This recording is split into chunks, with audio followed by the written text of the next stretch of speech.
ಕಳಿಸ್ಬೇಕು, ಯಾವ ಥರ ನಾವು ಹೆಣ್ಮಕ್ಳನ್ನ ದಾರಿ ತೊಗೊಂಡ್ಬರ್ಬೇಕು ಅಂತ ಹೇಳ್ಬಿಟ್ಟು ತೀರ್ಮಾನ ತಗೊಂಡು ಈ ಒಂದು ಸಿನಿಮಾ ಮಾಡ್ತಾ ಇದ್ದೀವಿ ಅಂತ ಹೇಳ್ಬಿಟ್ಟು ಒಂದು ಕತೆ ಬರೆದು ನಮ್ಮ ದಲಿತ ಮುಖಂಡರು, ದೊಡ್ಡ ದೊಡ್ಡ ಹಿರಿಯ ಮುಖಂಡರಿಗೆಲ್ಲ ನಾನು ತಿಳಿಸಿದೆ. ಅವರು ಪಿಕ್ಚರ್ ನಾವು ಮಾಡ್ತೀವಿ, ನಾವೇ ನಿರ್ಮಾಣ ಮಾಡ್ತೀವಿ ಅಂತ ಕೂಡ ಮಾತಾಡಿದ್ರು. ಅದಾದಮೇಲೆ ಈ ಸಿನಿಮಾನ ನಾವು ಸುಮಾರು ಒಂದು 50 ಲಕ್ಷದಿಂದ 1 ಕೋಟಿ ರೂಪಾಯಿ ಒಳಗೆ ಈ ಸಿನಿಮಾ ಪೂರ್ತಿ ಚಿತ್ರೀಕರಣ ಮುಗಿಸ್ಬೇಕು ಅಂತ ಹೇಳ್ಬಿಟ್ಟು ನಾವು ತೀರ್ಮಾನ ತಗೊಂಡ್ವಿ.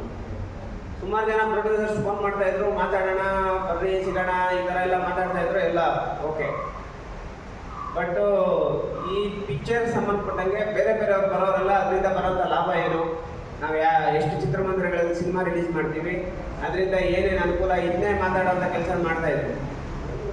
ಆದರೆ ಒಬ್ಬರು ಪ್ರೊಡ್ಯೂಸರ್ ನಮ್ಮ ಅಶ್ವಥ್ ಬಳಗೆರೆ ಸರ್ ಅವ್ರು ಮಾತ್ರ ಬಂದು ಈ ಪಿಕ್ಚರು ನಾವು ದುಡ್ಡು ಕಾಸು ಅದು ಇದು ಅನ್ನೋದಕ್ಕಿಂತ ಏನು ಅಂದರೆ ಒಂದು ಸಿನಿಮಾ ನಾವು ಸ್ಟಾರ್ಟ್ ಮಾಡ್ತಾ ಇದ್ದೀವಿ ಅಂದರೆ ಸುಮಾರು ಬೇರೆ ಬೇರೆ ಅಂದರೆ ಕ್ವಾಲಿಟಿ ಇಲ್ದಿರ ಇರೋಂಥ ಸಿನಿಮಾಗಳು ಮಾಡ್ಬೋದು, ಮತ್ತು ಆರ್ಟಿಸ್ಟ್ ಇಲ್ದಿರ ಇರೋಂಥ ಸಿನಿಮಾಗಳು ಮಾಡ್ತಾರೆ, ಏನೇನೋ ಕಷ್ಟಪಟ್ಟು ಮಾಡ್ತಾ ಇರ್ತಾರೆ. ಆದರೆ ನಮ್ಮ ಪಿಕ್ಚರು ಆ್ಯರಿ ಕ್ಯಾಮ್ರಾ ಅಂತ ಬರುತ್ತೆ, ಯೂನಿಟ್ 1 ಬರುತ್ತೆ. ಫಸ್ಟ್ ಯೂನಿಟಲ್ಲಿ ಪಿಕ್ಚರ್ ಮಾಡಿದ್ದೀವಿ, ಆ್ಯರಿ ಕ್ಯಾಮ್ರಾದಲ್ಲಿ ಪಿಕ್ಚರ್ ಮಾಡಿದ್ದೀವಿ. ಒಂದು ದಿನಕ್ಕೆ ನಮ್ಮ ಶೂಟಿಂಗ್ ಖರ್ಚು ಬಂದಿರೋಂಥದ್ದೇ 1,25,000 ಬಂದಿದೆ ಒಂದು ದಿನಕ್ಕೆ ಖರ್ಚು. ಈಗಾಗಲೇ ನಾವು ಸಿನಿಮಾ ಸ್ಟಾರ್ಟ್ ಮಾಡಿದಾಗಿಂದ ಇಲ್ಲಿ ತನಕ ಆರ್ಟಿಸ್ಟು ಮತ್ತು ಸಾಂಗು ನಮ್ಮ ಕೈಲಾಶ್ ಖೇರ್ ಅವರು ಇಲ್ಲಿ ತನಕ ಅವರು ಒಂದು ಇತಿಹಾಸದಲ್ಲಿ ಕೈಲಾಶ್ ಖೇರ್ ಅವರು ಜೈಬಿನ್ ಸಾಂಗ್ ಆಡಿಲ್ಲ. ಎಂಥ ಫೇಮಸ್ ಸಿಂಗರ್ ಅಂದರೆ ತುಂಬ ದೊಡ್ಡ ಇವತ್ತಿನ ದಿನದಲ್ಲಿ ಭಾರತ ದೇಶದ ನಂಬರ್ 1 ಸಿಂಗರ್ ಅಂದರೆ ಕೈಲಾಶ್ ಖೇರ್ ಅವರು ಜೈಬಿನ್ ಸಾಂಗ್ ಇಲ್ಲಿ ತನಕ ಆಡೇ ಇಲ್ಲ. ಫಸ್ಟ್ ಸಾಂಗು ನಮ್ಮ ಪಿಕ್ಚರಲ್ಲಿ ಆಡಿದ್ದಾರೆ. ಅವರು ಎಷ್ಟೇ ಖರ್ಚಾಗಲಿ ಅವ್ರ ಕೈಯಿಂದ ಸಾಂಗ್ ಆಡಿಸ್ಬೇಕು ಅಂತ ತೀರ್ಮಾನ ತಗೊಂಡು ಆಡ್ಸೋಂಥ ಕೆಲಸ ಮಾಡಿದ್ದಾರೆ. ಈ ಲಾಭ ಇಲ್ದಿರ ಏನಾದರೂ ಆಗಲಿ ನಮ್ಮ ಜನಾಂಗಕ್ಕೂ ನಾವು ಒಂದು ದೊಡ್ಡದೊಂದು ಪಿಕ್ಚರ್ ಕೊಡಬೇಕು ಅಂತ ತೀರ್ಮಾನ ತಗೊಂಡು ಎಲ್ಲರಿಗೂ ಈ ಒಂದು ಸಿನಿಮಾನ ಅರ್ಪಣೆ ಮಾಡ್ತಾ ಇರೋಂಥದ್ದು ನಮ್ಮ ಅಶ್ವಥ್ ಬಳಗೆರೆ ಸರ್ ಅವರು ನಿರ್ಮಾಪಕರು.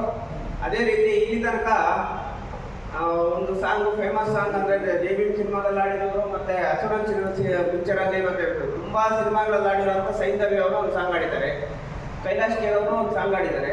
ನಮ್ಮ ಆಡಿಯೋ ರೈಟ್ಸ್ನೇ ಸುಮಾರು ಲಕ್ಷಕ್ಕೆ ನಾವು ನಿಮ್ಮ ಆಡಿಯೋ ರೈಟ್ಸ್ ತಗೊತೀವಿ ಅಂತ ಹೇಳ್ಬಿಟ್ಟು ಆಡಿಯೋ ಕಂಪ್ನಿಗಳು ಮುಂದೆ ಬಂದು ನಮ್ಗೆ ಸಪೋರ್ಟ್ ಮಾಡೋಂಥ ಕೆಲಸ ಮಾಡ್ತಾ ಇದ್ದಾರೆ. ಎಲ್ಲ ಪ್ರತಿಯೊಂದು ವಿಚಾರದಲ್ಲಿ ನಮ್ಗೆ ಸಪೋರ್ಟ್ ಮಾಡೋಂಥ ಕೆಲಸ ನಡೀತಾ ಇದೆ. ಈಗಾಗಲೇ ಸುಮಾರು 4,70,00,000 ತನಕ ಖರ್ಚಾಗಿದೆ. ಇನ್ನೂ ದೇಶನ ಆಗಲಿ ಮಾಡ್ತಾನೆ ಇರೋಣ, ನಮ್ಮ ಪಿಕ್ಚರ್ ಒಳ್ಳೆ ಕ್ವಾಲಿಟಿಯಲ್ಲಿ ಜನಗಳು ಕೊಡೋಣ, ಯಾವುದ್ರಲ್ಲಿ ಕಡಿಮೆ ಆಗೋದು ಬೇಡ ಅಂತ ಹೇಳ್ಬಿಟ್ಟು ಇಲ್ಲಿ ತನಕ ಎಷ್ಟೇ ಖರ್ಚಾಗಲಿ ನಿಭಾಯಿಸ್ಕೊಂಡು ಅವರು ಇದು ಮಾಡ್ಕೊಂಡು ಬರ್ತಾ ಇದ್ದಾರೆ. ಅವರು ಮೊದಲಿಗೆ ಈ ಕಾರ್ಯಕ್ರಮಕ್ಕೆ ದೊಡ್ಡವರು ಬರ್ತಾರೆ. ಯಾವುದೇ ಸಿನಿಮಾ ಕಾರ್ಯಕ್ರಮಗಳು ನಡೆದ್ರು, ಈವೆಂಟ್ಗಳು ನಡೆದ್ರು, ಪ್ರೋಗ್ರಾಮ್ಸ್ ನಡೆದ್ರು, ಎಲ್ಲ ದೊಡ್ಡವರೇ ಬರೋದು VIP-ಗಳಾಗಿ. ಆದರೆ ಈ ಪಿಕ್ಚರ್ಗೆ ನಮ್ಮ ದಲಿತ ಮುಖಂಡರು VIP-ಗಳು ಬರಬೇಕು, ಬೇರೆ ಯಾರು ಬರಬಾರ್ದು ಅಂತ ತೀರ್ಮಾನ ತಗೊಂಡು ಫಸ್ಟ್ ನಾವು VIP ಪಾಸ್ ಯಾರನ್ನ ಕೊಡ್ತೀವಿ ಅಂದರೆ ದಲಿತ ಮುಖಂಡರಿಗೆ, ನಮ್ಮ ಮುಖಂಡರಿಗೆ ನಮ್ಮವ್ರು ಮಾತ್ರ ಕೊಡಬೇಕು, ಬೇರೆ ಯಾರು ಕೊಡಬಾರ್ದು ಅಂತ ಹೇಳ್ಬಿಟ್ಟೆ ಈ ಒಂದು ಮೀಟಿಂಗ್ ಅರೇಂಜ್ ಮಾಡಿರೋಂಥದ್ದು. ಎಲ್ಲರಿಗೂ ಅವರು ಅಭಿಪ್ರಾಯಗಳು ತಿಳ್ಕೊಂಡು ಏನು ಮಾಡಬೇಕು ಆ ಥರ ಮಾಡೋಣ ಅಂತ ಇದು ಮಾಡಿರೋಂಥದ್ದು.